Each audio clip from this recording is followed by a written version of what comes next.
একটা জায়গা নিয়ে দ্বন্দ্ব শুরু হয়ে গেল। এই জায়গাটার দাবিদার দুইজন, একজন মুসলমান আর একজন হিন্দু। মুসলমানে কয় এই জায়গার মালিক আমি, হিন্দু লোকে কয় না এই জায়গার মালিক আমি। দুইজনের মধ্যে কয়েকদিন ঠেলাঠেলি হয়েছে। অবশেষে এই দুইজনের ভিতরে বিষয়টা সীমাবদ্ধ থাকে নাই। মুসলমানের সাথ দিছে তার পরিবার, হিন্দুর সঙ্গ দিছে তার পরিবার। দুই পরিবারের মধ্যে খুব ঠেলাঠেলি হইল। হিন্দুরার দাবি হইল এই জায়গা হিন্দুদের, মুসলিমদের দাবি হইল এই জায়গা হলো মুসলিমদের। এখন তো আর পরিবারের মধ্যে সীমাবদ্ধ নাই, এখন সমাজের মধ্যে ছড়ায় গেছে। হিন্দু সমাজের এরা বলে এই জায়গা আমরা, মুসলিম সমাজের এরা বলে না এই জায়গা আমরা। এখন কি একক ব্যক্তিতে না সমাজে ডিভাইডেড হয়ে গেছে, বিরাট বড় হইতেছে আস্তে আস্তে। হঠাৎ একজন মুসলমান, অতি উৎসাহী একজন মুসলমান ঘোষণা দিল জায়গাটা মুসলমানদের, আমরা এখানে মসজিদ বানাইব। এমনি পাল্টার একজন হিন্দু ঘোষণা দিছে জায়গাটা হিন্দুদের, আমরা এখানে মন্দির বানাইব। এখন কি সমাজ রয়েছে না মসজিদ আর মন্দির হয়ে গেছে? মসজিদ মন্দিরের ঠেলাঠেলি শুরু হয়েছে। এখন তো পুরা এলাকায় ছড়ায়া পড়ছে মসজিদ হইব না মন্দির হইব, মসজিদ হইব না মন্দির হইব। দুই পক্ষে ইট বালু পাথরের জমানি শুরু। অবশেষে এই বিষয়টা তৎকালীন সময় ব্রিটিশ পিয়র জজ সাহেব ছিলেন খ্রিস্টান। এই খ্রিস্টান জজের কাছে গেল মামলা। খ্রিস্টান জজ মামলাটা হাতে নিয়ে দেখলেন বিষয়টা তো আর ব্যক্তি বিশেষ নয়, বিশেষটা এখন ধর্মীয়। যদি এখন দেখা যায় হিন্দুদের পক্ষের রাজা, তখন তারা মন্দির বানাবে, মুসলিমরা তা মানবে না, ভাঙচুর করবে, তখন মন্দির ভাঙ্গা, বিরাট বড় দাঙ্গা হাঙ্গামা, ধর্মীয় অনুভূতিতে আঘাত করবে। মসজিদ যদি বানায় আর হিন্দুরা যদি কিছু করে তখন তো আরো দাঙ্গা হাঙ্গামা হবে। জজ সাহেব চিন্তা করলেন বিচার হলো দুই প্রকার। বিচার কয় প্রকার?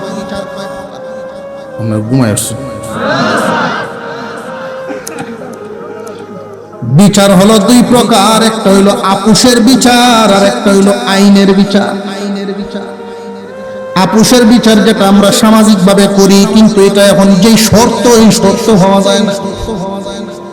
আপুসের বিচারের শর্ত হলো এমন ভাবে রায় দিতে হবে উভয় পক্ষ যেন সমান খুশি থাকে। এমন ভাবে একটা রায় দিতে হবে সমান ভাবে যেন উভয় পক্ষ খুশি থাকে। এই জন্য হইলো আপুস। যদি এইভাবে পারেন না আপনারা এর ভিতরে যাবেন না, আইনের উপরে ছেড়ে দেন। কিন্তু আমরা সমাজের অবস্থা হইলো কঠিন কঠিন বিষয়ের আইনে আপুস করে কেমনে? সবল রে আরো জিতায় দেয়, দুর্বল রে আরো ডাক্কে আইনে আদর করিয়া সাজ ডাকে আর কয় ক খুশি হয়েছি, ক দময় ক খুশি হয়েছি, মাথাটা তলে বুক ফাইটকা যায় কই তার জোরে গান। এটার নাম আপুস নাই, এটার নাম জুলুম। মুসলমান ইমানদার ভাইরা আমার, আপুসের বিচার এক প্রকার, আইনের বিচার আর এক প্রকার। আপুসের অর্থ হলো উভয় দল সমান খুশি থাকবে, দাঙ্গা হাঙ্গামা হবে না, সমান খুশি থাকবে। যদি আপুসে না পারেন ছেড়ে দেন আইনের উপর। আইনের বিচারের অবস্থা হলো আইন যাবে যেদিকে, রায় যাবে সেদিকে। কে খুশি কে বেজার দেখার ব্যাপার না। আইন যাবে যেদিকে, রায় যাবে সেদিকে। জজ সাহেব চিন্তা করলেন আমি যদি আপুস করতে পারি, আইনে যদি চলে যায় যে কোনো এক পক্ষে হয়, ঠিক না? ঠিক আইনে গেলে কি উভয় পক্ষ কোনো আপুস আছে, সমঝোতা আছে কি? আইন যেদিকে রায় সেদিকে। জজ সাহেব চাইলেন দেখি একটু আপুস করা যায় কি। উভয় পক্ষের লোকদেরকে ডাইকে উনি চাইলেন যে আপুসের একটা ডেট দিয়ে আপুস করতে পারি কিনা দেখি। রে ভাই মুসলমান, তোমার পক্ষের সাক্ষী দেখতাম চাই। আপুষ মীমাংসার জন্য আমরা বসছি, দেখি তোমার পক্ষের সাক্ষীদার করো। সাক্ষীদার করাইছেন, উনি দাবি করতেছেন, হিন্দু বেড়া দাবি করে এই জায়গা আমার। জজ সাহেব বলেন, তোমার পক্ষে কোনো সাক্ষী আছে নাকি? হিন্দু লোকটা দাঁড়ায় বলেন, হ্যাঁ আমার পক্ষে সাক্ষী আছে। যে কে তোমার সাক্ষী? শত শত হাজার হাজার মানুষের উপস্থিতি, কি অবস্থাটা বিরাজ করতেছে। হিন্দু লোকটা দাঁড়ায় বলে, আঙুলটা সামনের দিকে বাড়ায়া একজন মুফতি সাহেবের দিকে হাত বাড়াইছে।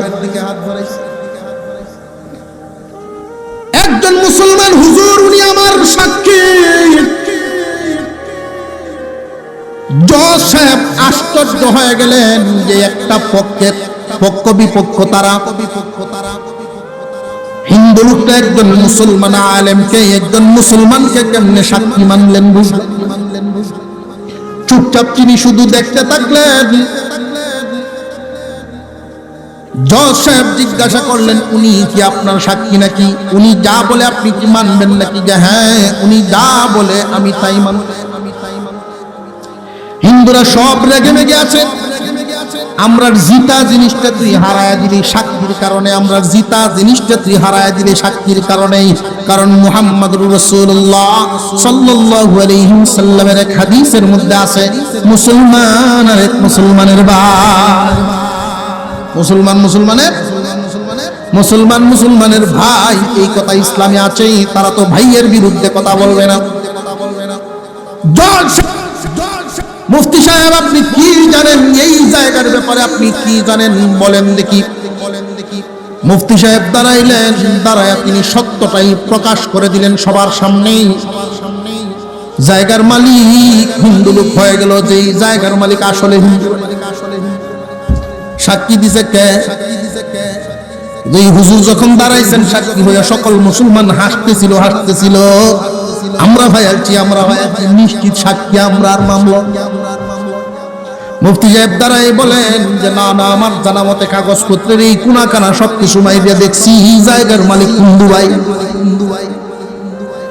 জজ সাহেবের চোখের কোনায় টলমল করতেছিল তখন পানি। তিনি বলতেছেন, এই মুহূর্তে দেখা গেল, আমি দেখতে পারলাম এই মুহূর্তে হিন্দু ভাইয়ের জয় হয়েছে। এই মুহূর্তে দেখা গেছে মুসলমানদের পরাজয়, কিন্তু মহান ইসলামের জয় হয়েছে। রে মুফতি সাহেব, আমার একটা প্রশ্ন। আপনাদের নবী বলেছেন মুসলমান ভাই, তাহলে আপনি ভাইয়ের বিরুদ্ধে কেন গেলেন? মুফতি সাহেব জানায় দিলেন, আল্লাহর নবী বলেছেন, বিপদে আপদে সব সময় সর্বহালতে সঠিক পথে ভাই ভাইয়ের পক্ষে থাকবা। কিন্তু আল্লাহর কোরআনে বিধান রাখা আছে, ওয়া ইযা কুনতুম ফাদিলু ওয়ালাউ কানা যা কুরবা। তোমরা হক কথা বলবা যদিও তোমার কাছের মানুষ হয়। ইনসাফপূর্ণ কথা বলবা যদিও তোমার কাছের হয়, যদিও তোমার আত্মীয় হয়, যদিও তোমার রক্তের হয়। হক কথাটাই বলবা, বেহক কথা বলতে পারবা না।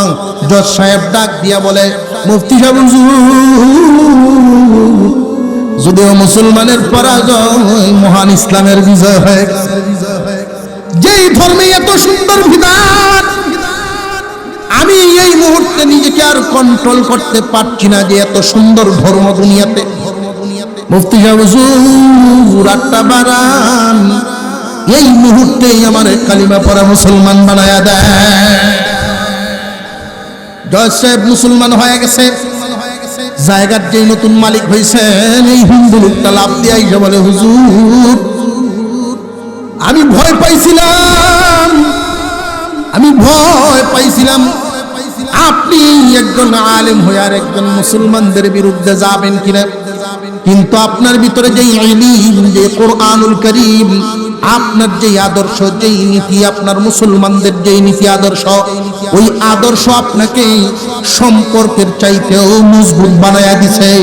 এই কারণে আপনি হক কথা বলেছেন, যেই ধর্মের কারণে আপনি হক এবং সত্যবাদী হইয়াছেন, আমিও ওইটার থেকে দূরে থাকবার চাই না।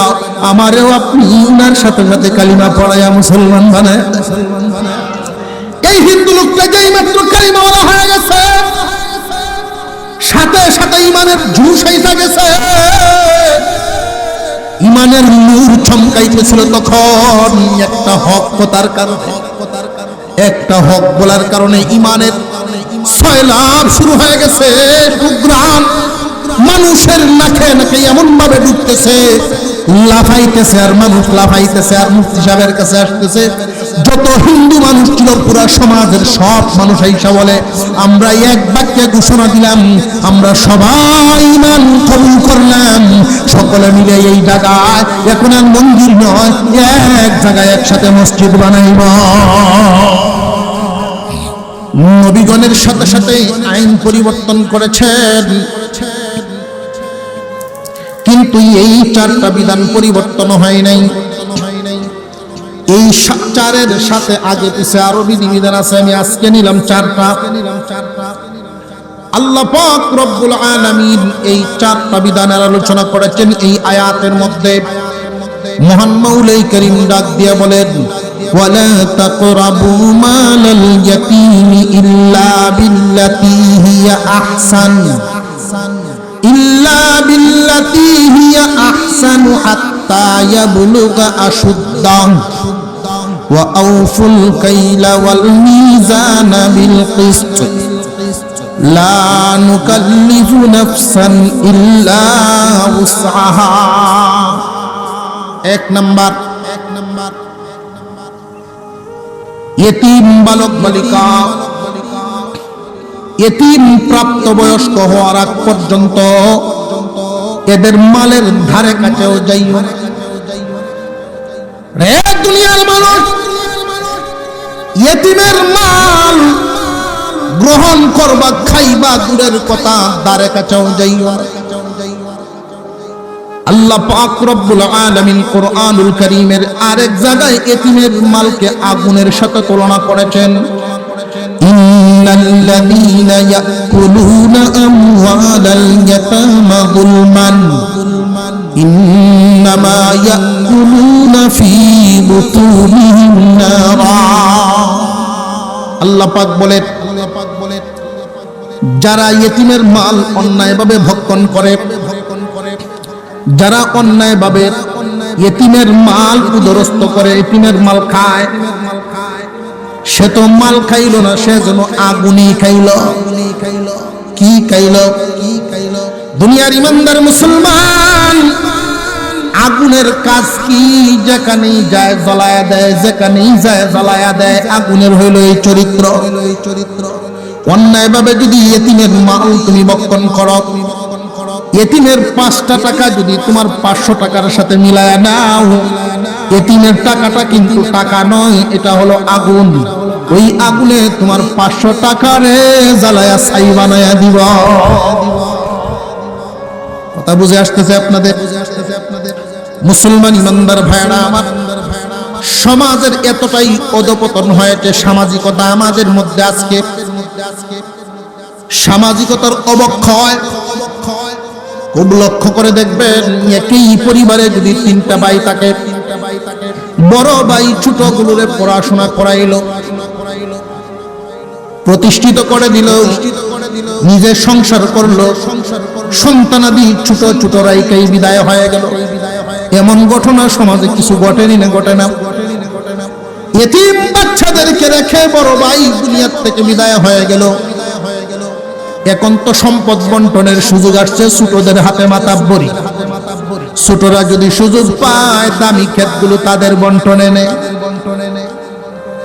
ছোটরা যদি সুযোগ পায়, দোকানের জায়গাগুলো পারলে তারার বন্টনে নেয়। এতিমের তো পক্ষে প্রতিবাদ করার মতো কেউ নেই। আল্লাহ পাক রব্বুল আলামিন আছেন না নাই?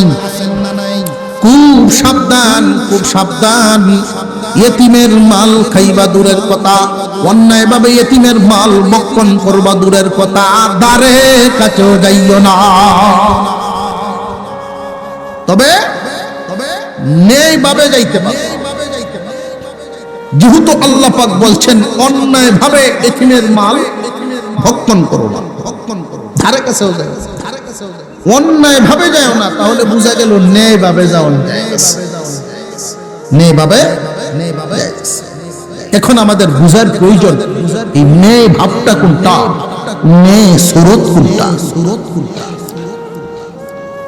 সমাজের মধ্যে অনেক সময় এতিম বাচ্চা কাচ্চা রেখে অনেকেই দুনিয়ার থেকে বিদায় হয়, আর ওনার নামে আমরা খতম করানোর জন্য বিভিন্ন আয় অনুষ্ঠান করার জন্য খুব ধুমধাম করে আয়োজন করি। 20-50 হাজার 1 লাখ টাকা বড় ভাইয়েরা বা বোনেরা তারা আসছেন বিভিন্ন জায়গা থেকে এসে এলাকার যত মসজিদ আছে সকল মসজিদের হুজুরদেরকে ডাকছেন, এরপরে গণ্যমান্য মুরব্বী সকলকে ডাকছেন। কি আয়োজন! আমার ভাইয়া তো বহুত কিছু থয়ে গেছে, বহুত হয়ে গেছে। সূক্ষ্ম মাথায় চিন্তা করেন, ভাই বিদায় হওয়ার পরে এই মালের হকদার হইল বাচ্চারা, ওয়ারিসরা। কথা বুঝে আসতেছে? এই বিষয়টা আমরা ভাবি না, আমরা তাদের জন্য দোয়া করানো শুরু। আপনি যে এই মালটা খরচ করতেছেন, খাওয়াচ্ছেন বা আপনি গিয়ে খাচ্ছেন, কার মালটা দিয়ে কি করা হচ্ছে এটার কোনো খোঁজ খবরই নেই। এতিমের মাল খাওয়া মানে কি খাওয়া? আরো জোরে খাইছেন নি কেউ কোনদিন? যদি খায়া থাকেন তওবা করেন, পারলে পরিশোধ করে দিয়ে। মুসলমান ইমানদার ভাইরা আমার,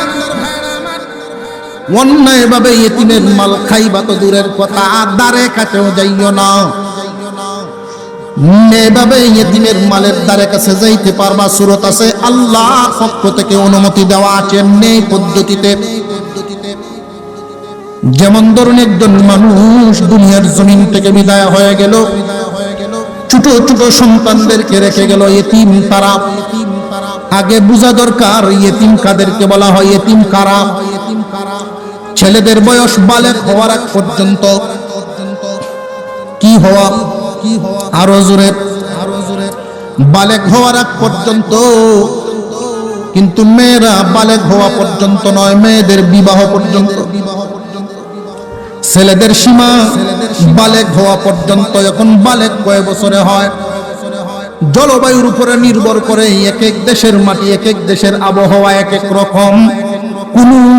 কোন দেশের মধ্যে দেখবেন একটু আগেই হয়ে যায় কম বয়সে, আর কোন দেশে একটু বয়স বেশি লাগে। এটা জলবায়ুর সাথে সম্পর্ক। আমাদের বাংলাদেশের উলামায়ে কেরাম আমাদের দেশের উপর নির্ভর করে বলেছেন, যদি 15-র আগে হয়ে যায় তো তার লক্ষণই বলে দিবে।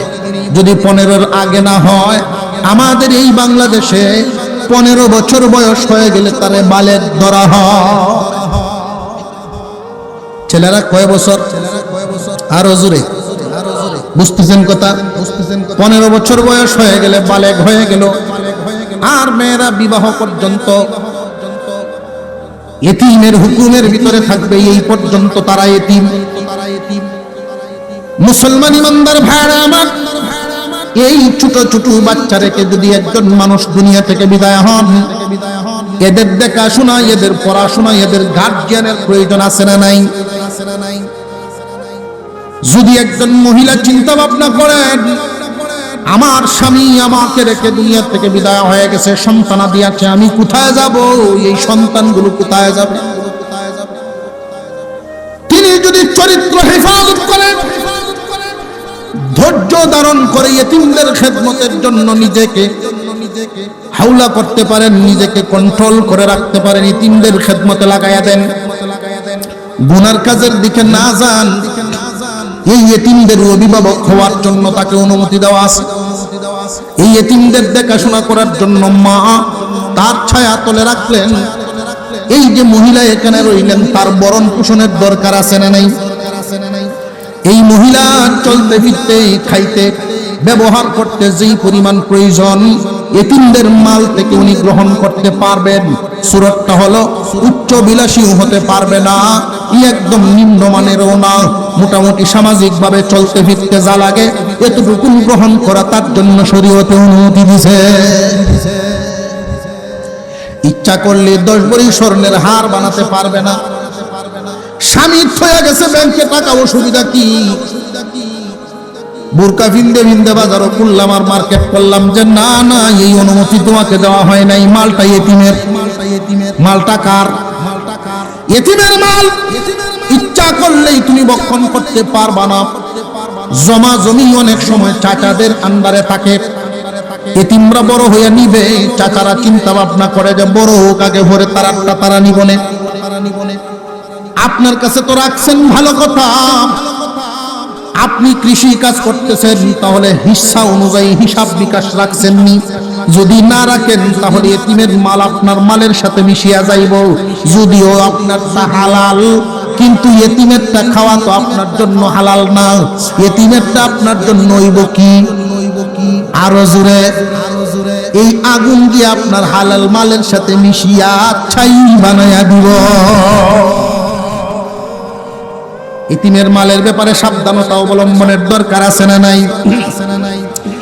একজন মহিলা নিজেকে কন্ট্রোল করে যদি চরিত্রহীনতা থেকে নিজেকে বাঁচায় রাখতে পারে, সচ্চরিত্রতার সাথে এতিমের দেখাশোনা করতে পারে, অথবা চাচা মামা দাদা নানা যে কেউ একজন এতিমের অভিভাবক হয়, আপনার আমার নবী বিশ্ব নবী রাহমাতুল লিল আলামিন হাদিসের কিতাবের মধ্যে বর্ণনা করেন, আসমানের নিচে জমিনের উপরে যত বসবাসের ঘর আছে সর্বোত্তম ঘর হলো ওই ঘর যেই ঘরে এতিম থাকে এবং তার দেখাশোনা করা হয়।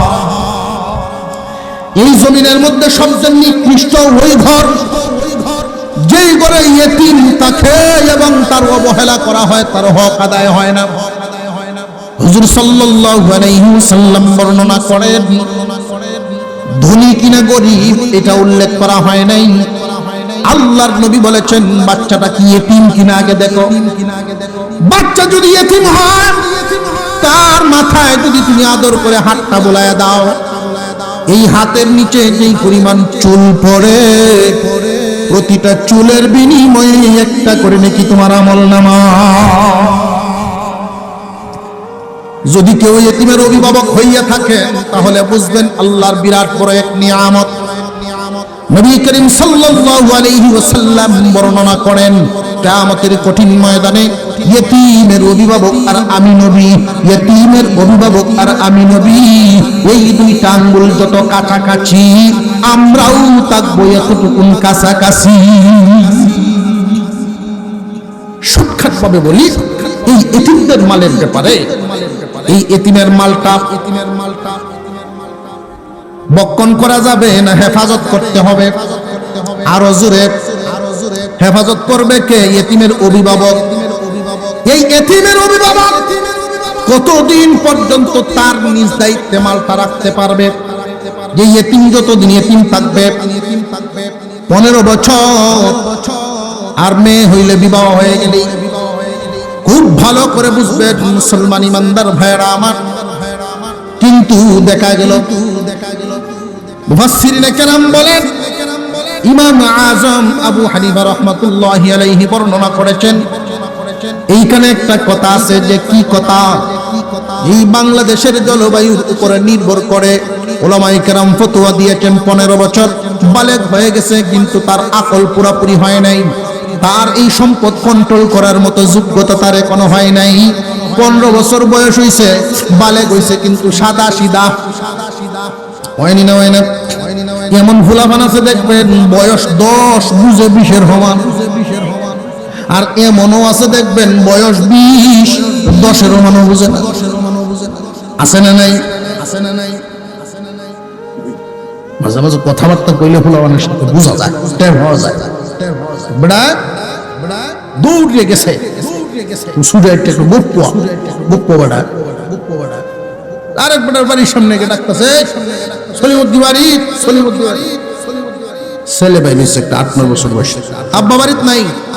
দাদা কেরে খুঁজতে শুনে তোর বাড়ির সামনে যে এই যে মুড়া গাছটা এটা আমার লাগবে, এটা কি করতেন আপনি?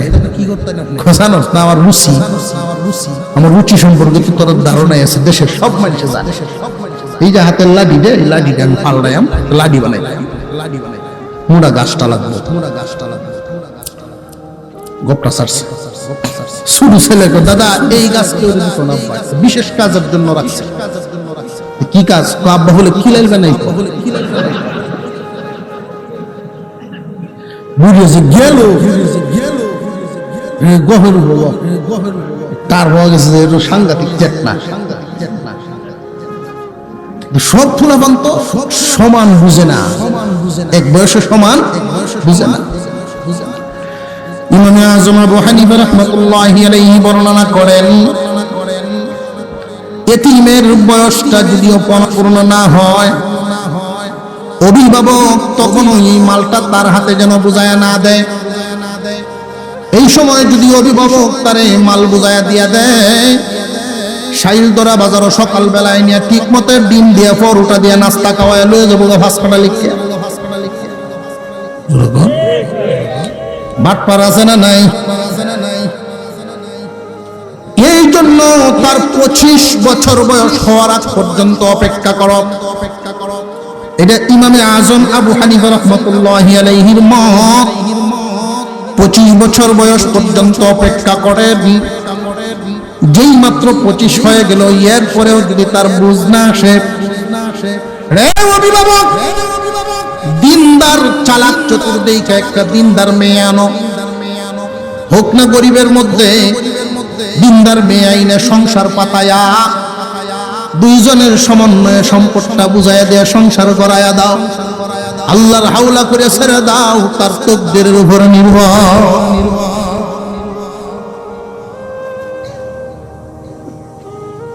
এক নাম্বার গেল, কয়টা বিষয় আলোচনা করলাম? ওয়ালা তাকরাবু মালাল ইয়াতীমি ইল্লা বিল্লাতী হিয়া আহসান হাত্তা ইয়াবলুগা আশুদ্দাহ ওয়া আউফুল কাইলা ওয়াল মিজানা বিল কিসত লা নুকাল্লিফু নাফসান ইল্লা বুসআহা। আল্লাহ পাক রব্বুল আলামিন বলেন, 2 নম্বর বিধান, মাপে তোমরা মাপকে সঠিক রাখবা, মাপকে বেঠিক করবা না, মাপকাঠিটা ঠিক রাখবা। প্রত্যেকটা কাজের মাপকাঠি আছে না নাই? এইখানে যদিও মিজান বলা হয়েছে, মাপকাঠি যে মাপের, ওয়া আউফুল কাইলা ওয়াল মিজানা বিল কিসত, ওজন এবং মাপ ঠিক রাখবা। খুব ভালো করে বুঝবেন, ওজনের মাপকাঠিটা যে ঠিক রাখার কথা বলা হয়েছে। মাপি আমরা কয়েক পদ্ধতিতে মাপ আছে। একটা হলো ওজনের মাপ, আর একটা হলো লিটারের মাপ, আছে না নাই? আর একটা ফিতার মাপ। ফিতা যদি অনেক সময় আমিন রাকাত মাপে, বাড়ি মাপে, আর বাজারের মতো জায়গা যদি মাপে, তাহলে তো আরো দামি জায়গা। ফিতারা যদি সামান্য একটু অ্যাঙ্গেল করে ধরতে পারে 3 ইঞ্চি নিচে, যেরকম ক্যাপাসিটি আছে না নাই? মহান আল্লাহ পাক রব্বুল আলামিন বলেন, সাবধান সাবধান, মাপ ওজন ঠিক রাখবা, বেঠিক করবা না, বেঠিক করবা না। কারণ দুনিয়ার মাপকাঠি যদি বেঠিক করো, একদিন তোমার আমল নামাও কিন্তু মিজানে উঠবো। এমন একটা দিন আমাদের সামনে পাল্লা কাটা হবে, এমন দিন আছে না নাই? মহান মৌলাই করিম জানায়া দিলেন, সাবধান সাবধান, মাপে কিন্তু বেজাল করবা না। আর আমরার অবস্থাটা হইল এমন, মাপে বেজাল আছে না না? বলতাম কিছু অসুবিধা হইতেছে, অনেকেই গড়ি দেখতেছে, অনেকেই 12টা বাজছে শুধু।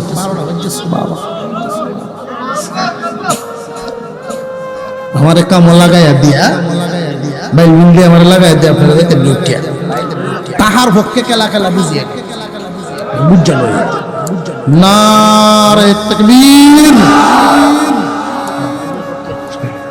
আমি ডরাইছিলাম, হ্যাঁ ডরাই শুনতে পাই বুঝতে লাগায় দেখবে ডি বড়ি হরুব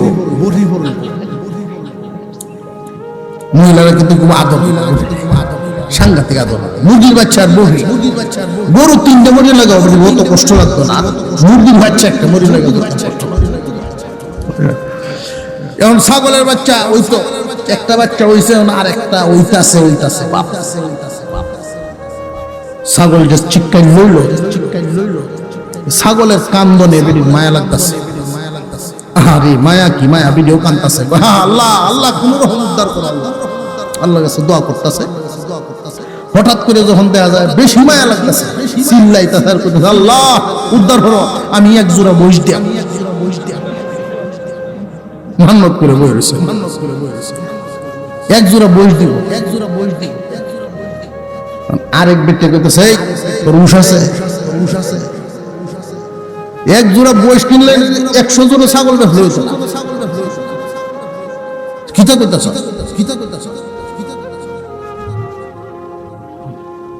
দুই তিনবার পর পরে আমি কি বুঝি না, বাইবেল দে ওয়ালাই ওয়াল তো কালে 12টা বাজে, আপনারাও যাওনের ভাব হইতেছে। আমি এই 4টা বিষয় খুব শর্টকাট সময়ের ভিতরেই সমাধান করে ফেলব ইনশাআল্লাহ। আল্লাহ তাআলা যে আজকে এই আকাশের অবস্থাটা আমাদেরকে দিয়ে গেছেন, এর জন্য বলি আলহামদুলিল্লাহ। ولا تقربوا مال اليتيم إلا بالتي هي أحسن حتى يبلغ أشده وأوفوا الكيل والميزان بالقسط لا نكلف نفسا إلا وسعها। আল্লাহ পাক রব্বুল আলামিন এক নম্বরে বলেন এতিমের মাল খাইবা দূরের কথা, ধারে কাছেও যাইও না। 2 নাম্বার মাপটা ঠিক রাখার জন্য মহান মাওলার আদেশ, মাপ ঠিক রাখবা। একদল দানের ব্যাপারী কইতাম নি কিছু, দানের ব্যাপারীদের কিছু খাসলত হইল আমি তত্ত্ব নিয়ে দেখছি। দানের ব্যাপারীদের কিছু সবাই না, আবার কিছু দানের ব্যাপারীর নিয়ম হইল যে নিজেরা যদি মাপিয়ে আনে তাহলে 1 রেট, গৃহস্থে মাপিয়ে দিলে আরেক রেট। কথা বুঝে আসতেছে? মুসলমান ভাইয়েরা আমার খুব ভালো করে বুঝেন, আমরা মুসলমান কিন্তু মুসলমানই নাই। আমাদের নীতি আদর্শ ইহুদি খ্রিস্টানরা ব্যবহার করে, তারা আজকে উন্নত, আর তাদের খাসলত আমাদের মধ্যে আইন নিয়া আমরা আজকে দুর্গত। আমাদের নীতি আদর্শ কত সুন্দর, মাপে ঠিক রাখবা, মাপে ঠিক রাখবা, খুব সাবধান। কার লাগিন করো এইসব, একটু আগেই বললাম কাফনের কাপড় বাজারে আইছে, তোমার খবর নাই। এই পৃথিবীর জমিনে সব কিছু রেখে খালি হাতে বিদায় হয়ে যাবে। এমনকি তোমার মাথার নিচে যেই বালিশটা থাকতো, যেই শোকের বালিশ শিমুল তুলা দিয়া তুমি আরাম করে শুইবা বলে বানাইছিলা, দমটা যাওয়ার সাথে সাথেই মাথার নিচ থেকে বালিশটা পর্যন্ত কান দিয়ে নিয়ে যাবে। তুমি কার জন্য এই দুনিয়ার বাজার সাজাও? এই পৃথিবীর জমিনে দুর্নীতি করো, ওজনে কম দেও, এটা কার জন্য করো? রাতের সময়টা তুমি ঘুমাও নাই, দিনের সময় বিশ্রাম করো নাই, রাতকে দিন বানায়া দিনকে রাত বানায়া কার জন্য কি করলা? নিজের মূল্যবান সময় নষ্ট করে। এমন বুকা কে আছে নিজে আসামি অন্যরা ভুগে, নিজে আসামি অন্যরা ভোগ বিলাস করে, নিজে আসামি ওই আলাপটা কি? হক পথে তাকো, তকদিরে যা আছে আল্লাহ দিব, নিনা দিত না। এই দুনিয়ার জমিনে বানাইছেন আমাদেরকে কে? জবান খুলে বলেন কে? আল্লাহ আমাদেরকে খাওয়াইবেন নি না খাওয়াইবেন না? জানিয়া রাখবেন এই দুনিয়ার জমিনে যত প্রাণী আছে সমস্ত প্রাণীদেরকে খাওয়ান দেন কে? মানুষ একমাত্র প্রাণী। এই মানুষেরা তাদের খাবার এবং ভোগ বিলাসের জন্য যেই পরিমাণ পেরেশান, যেই পরিমাণ টেনশন করে, আশরাফুল মাখলুকাত আল্লাহর খুব পছন্দের এবং সৃষ্টির সেরা জাতি, এরপরেও এই আশরাফুল মাখলুকাত এত পেরেশান, এত টেনশন করে, অন্য কোনো প্রাণীরা এত টেনশন করে না। তাদের খাবার, তাদের রিজিক নিয়ে এত টেনশন করে না। মানুষ যেই পরিমাণ টেনশন করে, মানুষ যেই পরিমাণ বুক বিলাসের চিন্তায় মগ্ন, ওজনে বেশ কম করার জন্য নিজেরা মাইপে আনলে বেশি টাকা দেয় একজন ব্যাপারী, কিন্তু গৃহস্থে মাইপে দিলে কম দেয়, মন খারাপ, প্রায় 10 টাকা বেশ কম। নিজেরা মাইপে আনলে দেখা যায় আরো 10 টাকা বেশি দেয়। কারণটা কি? ওইটারও খবর লইছি, এইটার খবর লইয়া দেয়া গেছে যে একদল মানুষই আছে মাপড়ে দেওরা, এই মাপড়ে দেওয়া মনে হাসতে হা প্রতি মনে এমন মাপবো হাসতে ওরে দিব, কারণ হে যেমন রোটিয়া দান আনবো। কথা বুঝে আসতেছে? 15 টাকা দান আনবো, ফার্স্ট ইয়ার নিলে আরো 10 টাকা লাভ। রে ভাই, তোমার হাতের ক্যাপাসিটি আছে, তুমি 15 টাকার মাল ঠকায়া লই আইতে পারো, গৃহস্থে বুঝে না, কিন্তু আল্লাহ বুঝেননি না, বুঝেন না। আমার মাওলায় কিন্তু ধরবেন কিয়ামতের কঠিন ময়দানে, খুব সাবধান। ওজনে কম দিবা না, মাপে কম দিবা না। মাপে যদি কম দাও, কিয়ামতের কঠিন ময়দানে আল্লাহর কাছে ধরা খাইবা। মাপে কম দেওয়ার কারণে একটা জাতি, তাদের উপরে মহান আল্লাহ আগুনের বৃষ্টি নাজিল করেছিল। আগুনের বৃষ্টি নামক মুসিবত, এই আযাব দিয়েছিলেন আগুনের বৃষ্টি। শরীরে যেইভাবে পানির ফুটা পড়ে, বৃষ্টি আসলে এইভাবে আগুনের ফুটা তাদের উপরে পড়া শুরু হয়ে গিয়েছিল। হযরত শুআয়ব আলাইহিস সালাম উনার উম্মতের উপরে এই আযাব আল্লাহ পাক নাজিল করেছিলেন। উনি বারবার নিষেধ করেছেন, সাবধান, তোমরা ওজনে বেশ কম করিও না, মাপে বেশ কম করিও না, মাপে বেশ কম করিও না। কিন্তু ওরা আমলে নাই আল্লাহর পয়গম্বরের কথা, ওরা যেহেতু আমলে নাই, মহান আল্লাহ পাক এদের উপরে আযাব নাজিল করে দিলেন।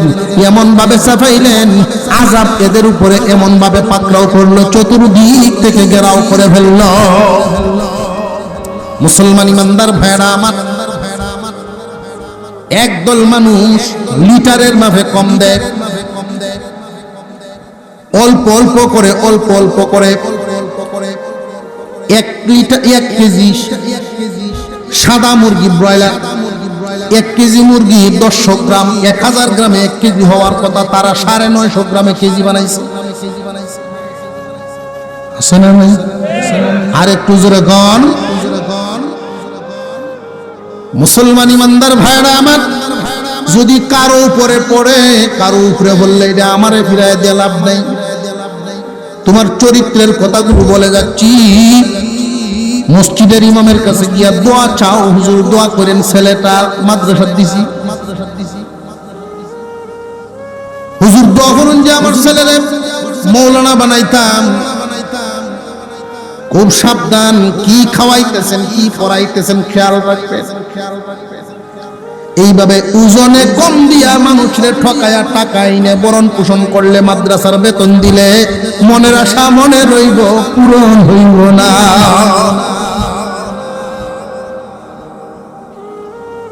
মুসলমান ইমানদার ভাইরা আমার, মহান মাওলাই করিম প্রত্যেকটা মানুষের রিজিক বন্টন করে দিয়ে দিছেন। আমরা যখন মা মা কইয়া চিল্লাইতাম, মা দুধ কুলে নিয়ে দিতেন আমাদের মুখের কাছে। রিজিক হাঁটা শুরু হয়েছে, রিজিকটা একটু দূরে চলে গেছে।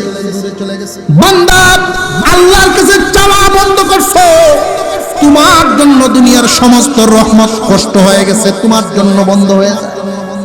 আল্লাহর কাছে চাওয়া শুরু করো। বান্দার কান্দা আল্লাহর কাছে বড় ভালো লাগে। যতদিন কাঁদছি ততদিন খাওনের কোনো অভাব নাই। যেই দিন থেকে কান্দা বন্ধ, আল্লাহর রহমত বন্ধ।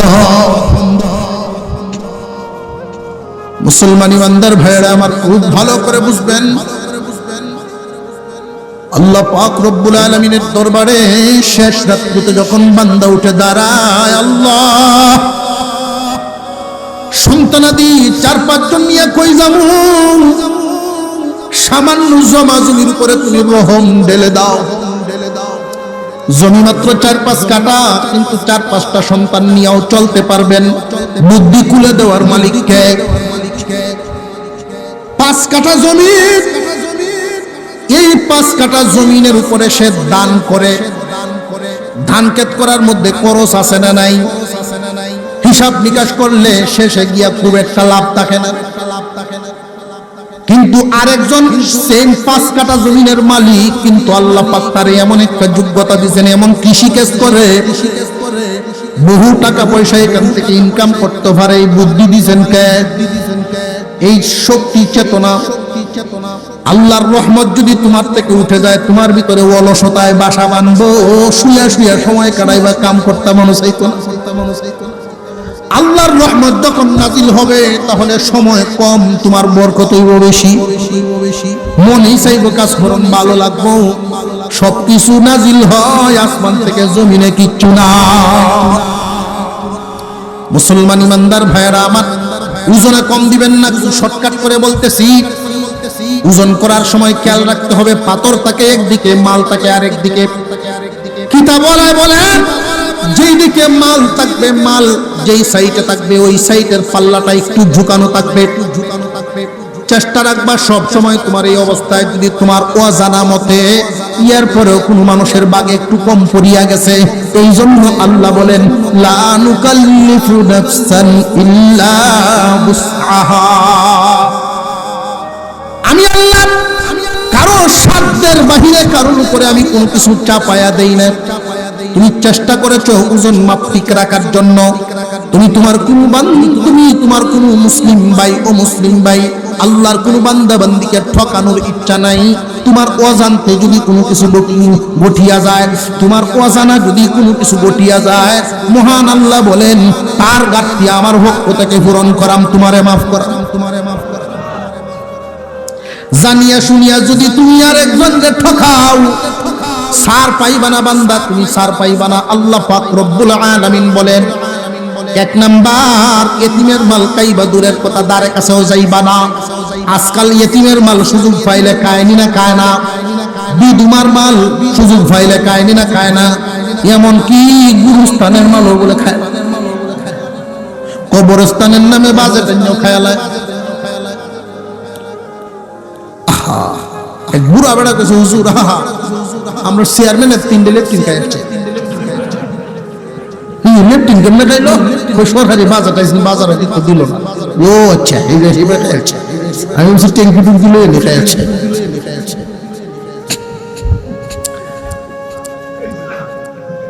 এরকম কাউই আছে না নাই? 1 নাম্বার মুখস্থ করায় ফেলতেছি, 1 নাম্বার এতিমের মাল খাওয়ান যাইবো, কিন্তু উত্তম পদ্ধতিতে দেখাশোনার দায় দায়িত্ব যিনি জিম্মাদার, উনার বরণ পোষণ করা যায় আছে না নাই? বেশি উচ্চ বিলাসীও না, একবারে নিম্ন বিলাসীও, মধ্যম পন্থায় ওই মহিলা এখান থেকে বহন করতে পারবে, সে গুনাহগার হবে না, সে গুনাহগার হবে না। মুসলমান ভাইরা আমার, এতিম তাকে কত বছর পর্যন্ত? কিন্তু 15 বছর হয়ে গেলে এতিমের হুকুম গেল, কিন্তু মাল দিতে পারবেন কিনা তার জিম্মাদারিতে, এটা বুঝার ব্যাপার। তার আকল হইছে নি, এটা আগে দেখলেন। যদি আকল না হয় কন্ট্রোল করার মতো, তাহলে কত বছর? আমাদের মাযহাব হানাফি মাযহাব, আবু হানিফা বলেন 25 পর্যন্ত অপেক্ষা করো, আকল কি পুরাপুরি হয় কিনা দেখো। যদি নাও হয়, বিবাহ করায়া সংসার পাতায়া তকদিরের উপরে ছাইড়ে দাও।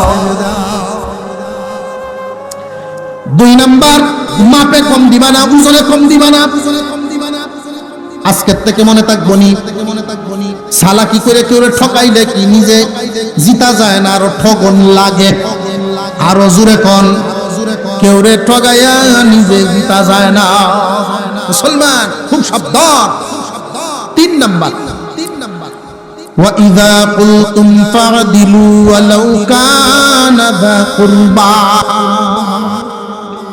3 নাম্বার, যখন তোমরা কথা বলবা, হক কথা বলবা, যদিও তোমার কাছের মানুষ হয়।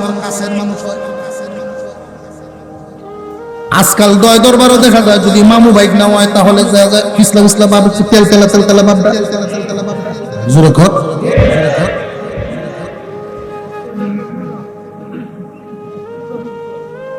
আপনার অসুবিধা হইতেছে কোনো?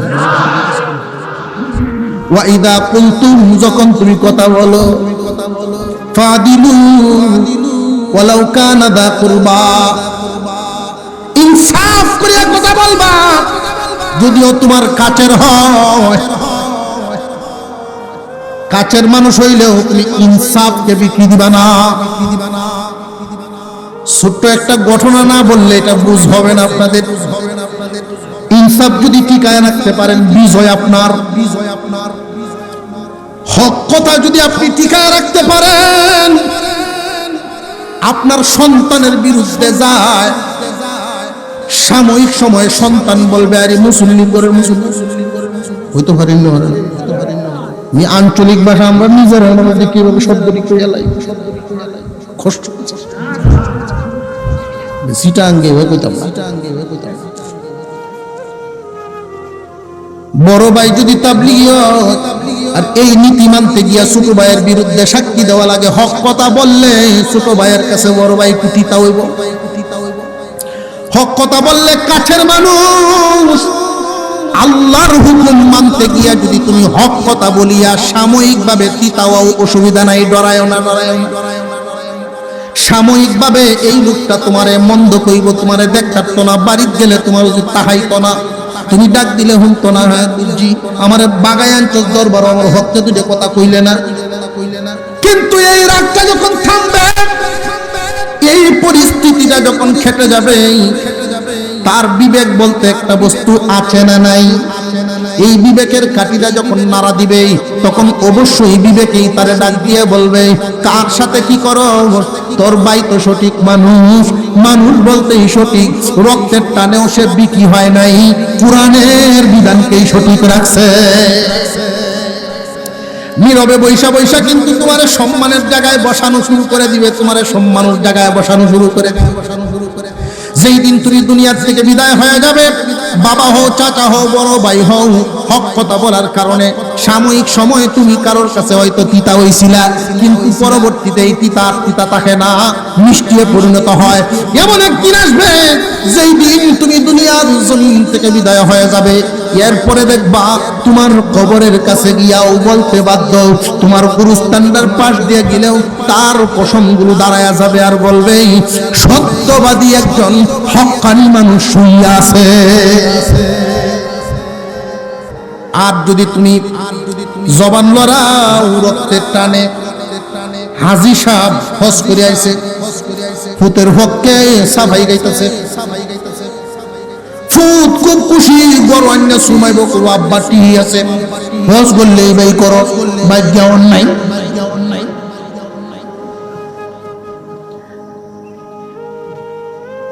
বড় গিয়ে মার কাছে করবো না, আমার বাপ একটা বেড়াই জীবনটা কাটাইছে, বেটা সফলতার সাথে কোনো হার নাই, সব জিত। কিন্তু কোনো না কোনো সময় সে নিজের বিবেকের কাটি যখন নাড়া দিবে, বলবে দেখছি, কইব না, কইতো না।